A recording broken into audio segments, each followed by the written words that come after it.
Re-Zero, Side Story, Petra's Emilia Camp Struggle page 5.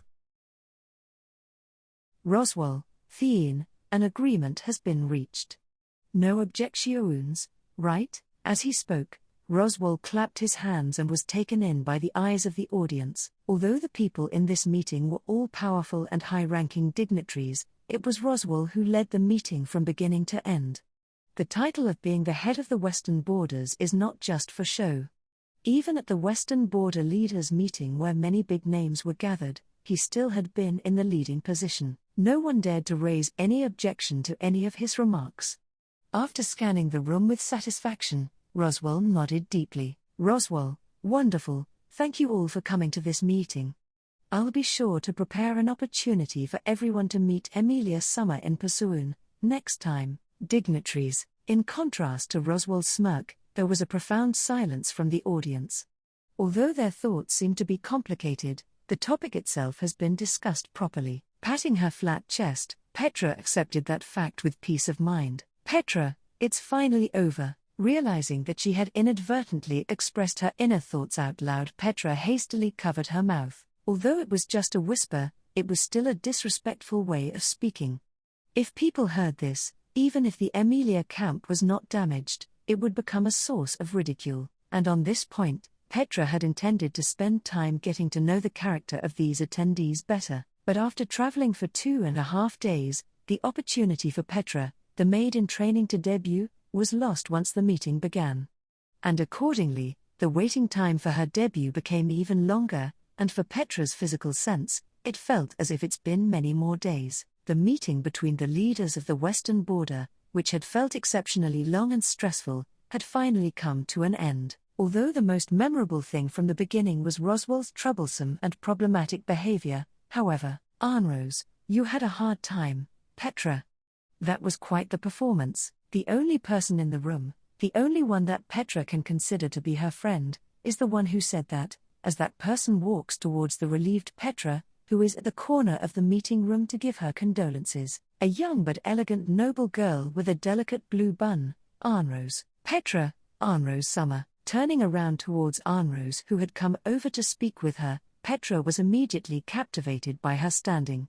She then realized the fact that she was being questioned, and Petra straightened up in a hurry. Petra, Arnrose Summer, you had a hard time too. I'm very sorry for the trouble that master caused you. Arnrose, speaking ill of your master, what a bad child you are. Although I understand why you want to say that, you shouldn't say that to anyone else other than me, of course. Petra, I'm sorry.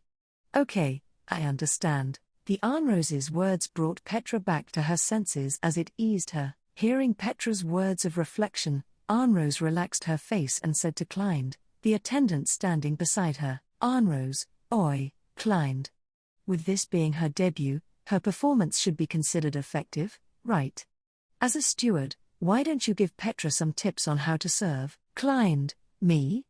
Understood. With a slight nod, the dark blue-haired young attendant gazed at Petra. He is flawless. It can be said that he is the ideal model for servants, and at the same time, a man whom Petra respected. However, Frederica, who is more respected, has always resisted contact between Clyde and Petra for a long time. The two have never had the opportunity to communicate in depth. Petra, what do you think, Clyde Nearsama? Have I completed my work well? Clyde, as Arnrose Summer said, it is passable. Praise. However, there are still many shortcomings that need to be diligently remedied. Diligence. Petra, yes, I understand. Clyde, frankness is the source of growth. Virtue. Although in the past, Frederica was as likable as Petra. Pity. Lifting his monocle, Clyde sighed while looking up towards the sky. Frederica and Clyde's evaluation of each other is tit for tat. Although in Petra's view, both of them are excellent and respectable seniors. Arnrose, really, you didn't say anything useful. Petra, even that useless attendant of mine has given you a good evaluation. Petra, thank you, Arnrose Summer.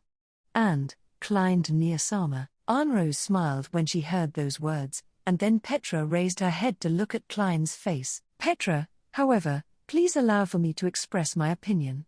Frederica Nearsama is still very cute, even now. Klein's eyes widened slightly when he heard Petra's remark. Then, he relaxed the corners of his eyes again and showed a rare soft expression on his always firm face. Arnrose, Petra, about what happened at the banquet. Petra, woo. Yeah, that thing, I did something disrespectful, I'm very sorry. Before the meeting started, at the banquet where the world-renowned chef Dias Lepunzo Elemanso a plain fat spam displayed her talents, Petra did something immature. Although she was upset and angry at Roswell, it is understandable why she was scolded for it. However, in Petra's eyes, as she was ready to accept admonition, Klein's eyes were soft. Klein, I believe that your master should be very happy. What a role model maid you are. Praise, with a touch as gentle as the wind, Klein rubbed Petra's little head. Dias, ho, found you, little girl. It's great to be able to find you before Moi leaves. Petra, Dias-san, after preparing to return to the mansion, and after waiting for Roswell to say goodbye to everyone, Petra met Dias, who appeared at the entrance of the hall. It sounded like she had been looking for Petra, and she let out a humum as she puffed out her flat chest. Dias, Moi is glad to be able to see you again, little girl. The blunt remarks that you made at the banquet made Moi feel fired up. Sure enough, using Moi talent on such pretentious fools made it easy for Moi to forget Moi's role as a chef. It's you who reminded Moi of this. Petra, did I really do anything so exaggerated? I just said that Dias-san's cooking was extremely delicious. Dias, that is very important for cooking. Petra, yeah, her thunderous shout made Petra's shoulders jump. However, Dias squeezed Petra's tensed shoulders slightly, her eyes gleaming. Dias, no matter what, there is no hope of progress as long as Moi is inert. Moi has traveled a long way to the apex of this road. Therefore, sometimes Moi feels very empty. Petra, empty. Rodriguez, a single person, walking alone in a wilderness where no other has ever set foot before, it's kind of sad. Behind Dias, who was confiding in a low voice, was her assistant, a male cook. Listening to his master's painful confession, he looked as if he didn't know what expression to make. So pitiful. Then, pretending not to notice the fact that the disciple behind her was depressed, Dias raised her head in a slightly imposing manner. Dias, it's because of you, little girl. Your tongue is blunt, and the most important thing about it is that it's cute. How about it, why don't you come with us? Petra, Me? The unexpected request made Petra's eyes widen. Dias' disciple received the same shock and was also dumbfounded and let out a small, Facing the reaction of these two people, Dias nodded vigorously. Dias, that's it. If you go with us, even the dream of endlessly eating will become a reality. The satisfaction of taste is closely linked to happiness. Little girl, don't you want to understand the taste of happiness? Petra, that is. Dias' flowing words touched Petra's heart. That's because Petra also understands the meaning of her words. Speaking of taste, satisfying the tongue is indeed a kind of happiness. Therefore, the path that Dias planned to pursue must also be a very remarkable path. Petra, but, I'm sorry. I have already decided what I want to do. Being invited by a master in a field or something, such glorious opportunities should be rare. However, Petra shook her head at Dias's invitation. This was not for the disciple behind her who was in tears. Although there is indeed sympathy for his current state, it is very rude not to respond with your own words. Petra, I am very happy to be invited by you. The dishes you make are really delicious. Dias, really? For an instant, Dias looked farther down. However, that was really only a momentary matter. In the next second, she immediately embraced her short arms and laughed. Dias, Moi doesn't mind. What Moi is doing is just a pipe dream after all. Moreover, the bliss of showing people the joy a dish could provide is Moi way, and Moi is already used to walking alone. Petra, then, the disciple-san behind you. Dias, although I missed the opportunity to accept a disciple, listen little girl. Accept this. What was readily ignored was Petra's words and the disciple's tears. Regardless, Dias slipped out a small box from her pocket to give to Petra, while wearing a cheerful expression. Since this slightly warm thing was delivered by the chef that can make the divine dragon forgetful, there is no doubt that this is food. Petra, what's this? Diaz, little girl, at the banquet, your frank and honest thoughts moved moi so very much. But, was it really just to make moi happy? She hit the nail on the head. Petra's excessive thoughts at the banquet did contain compliments to Diaz, but it had another purpose, but this chef saw through it clearly, and above that, Diaz, moi shall do you a favor. And this is moi's gratitude. As she said this, she smiled brightly. Roswell, that was a glorious invitation. Won't you regret refusing it? On the return journey, Petra frowned when she looked at Roswell's mischievous smile sitting opposite of her. How could he know that Petra and Diaz had a conversation when he was obviously not present at that time? Regarding this person, you really can't be careless around him. While raising her vigilance meaninglessly, Petra responded, Petra, that's fine. I have decided to help Emilia Nisama and Subaru.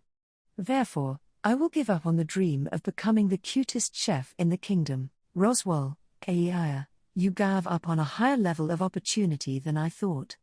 Subaru-kun truly is sinful. As he said this, the corners of Roswell's lips curled up while holding his chin. Petra sighed briefly when she saw the expression that seems to be neither calculated nor intended. Originally, Petra didn't want to react like this to Roswell's every move and act fearfully. Petra, however, the master really doesn't let me feel reassured. Of course, even if Roswell has reformed, it is another matter of whether he actually did. Even if he really did reform, Petra could not forgive him for the crimes he committed before reforming. No matter what, this kind of relationship will always exist. But, Petra, master, I am so grateful that you brought me here on this occasion. Roswell, Fufu, interesting. Including this time, I have forced all kinds of unreasonable problems on you. I didn't think that you wouldn't complain, but instead be grateful for it. Petra, to say whether there is resentment or not, I really hate the master enough to wish that you would receive routine misfortune, but it is the truth that I am very happy, both physically and mentally. Roswell, he closed one of his eyes, and Roswell looked at Petra with his blue eye. In the gaze of his blue eye, Petra quietly turned her face and looked out the window of the dragon carriage. During the meeting, Roswell did impose several unreasonable and difficult problems onto Petra. The biggest of these was to pass on the matter regarding Emilia to the dignitaries through Petra's lips. Although that incident itself made Petra physically and mentally exhausted, the purpose behind it is not difficult to understand. Roswell entrusted Petra with a mission in an unreasonable way. It gave Petra the feeling that she was deeply involved in the Western Border Leaders meeting. It was really, really infuriating. Petra, master is truly a despicable person. Roswell, is it okay for you to tell me, your employer, that directly? Petra, it is, because Emilia Summer and Frederica Nay Summer would never tell you. Therefore, Petra will take this task upon herself. This was Petra's stance all along. However, because she went with him to this meeting, although she did not want to admit it, it was thanks to Roswell entrusting the task to Petra, she had felt something real. By now, Petra finally felt that she had officially become a member of the Emilia camp. Petra, so, just this time, I will say thank you to the master. There won't be a next time. Roswell, oh yeah, that's a precious opportunity that I've just been given blandly. Perhaps I should have savored this victory in an emotional way. Facing Petra, who turned her face away, Roswell's throat trembled as he cackled. Petra, who heard Roswell's words, suddenly screamed ah. As if remembering something. Petra, speaking of which, Diaz-san gave me a souvenir. Roswell, she quite likes you. In front of the wide-eyed Roswell, Petra opened the parcel given by Diaz. Immediately, the fragrance overflowed. Petra was silent. What was sitting in the middle was a round baked bun that seems as if it would shatter as soon as it is touched. Petra, master, you eat too. Roswell, Petra, didn't I say before? Petra, even so, please taste it. Petra wouldn't let Diaz's feelings to be ignored. Overwhelmed by Petra's persistence, Roswell reached out and took the baked bun. Then, Petra and Roswell put the baked bun in their mouths at the same time. In an instant, The fragrance broke through her small nasal cavity and Petra almost burst into tears from the joy of its deliciousness. How many chances does one have in their life to taste this kind of delicacy? Thinking of it this way, it was indeed a great loss to reject Diaz's invitation. Petra, What Petra felt was annihilated into nothing in the next moment. Roswell, right across from Petra, Roswell's expression, who also ate the baked bun, changed suddenly. Roswell's mask that had always shown himself to be calm, was taken off, and he was speechless with his hands covering his lips. Because he does not have a sense of taste, he can't perceive the taste of Diaz's cooking. Roswell, who had revealed such a secret to Petra, was clearly shocked by the deliciousness at this moment. Roswell, food not only satisfies the tongue, the smell and taste are also one of the satisfaction poignants. Slowly, Roswell analyzed what had happened to him, and then let out a long sigh of relief. After carefully figuring out the meaning of this sentence, Petra quickly understood it. Sure enough, Diaz noticed the fact that Roswell had no sense of taste. Moreover, she couldn't bear this fact. Petra couldn't help laughing. Smiling like this, she handed Roswell the remaining baked bun in the parcel. Seeing this scene, Roswell's eyes widened in surprise. How long has he not tasted delicacies? Watching Roswell slowly take the baked bun, Petra thought, sure enough, it was great that she participated in this meeting.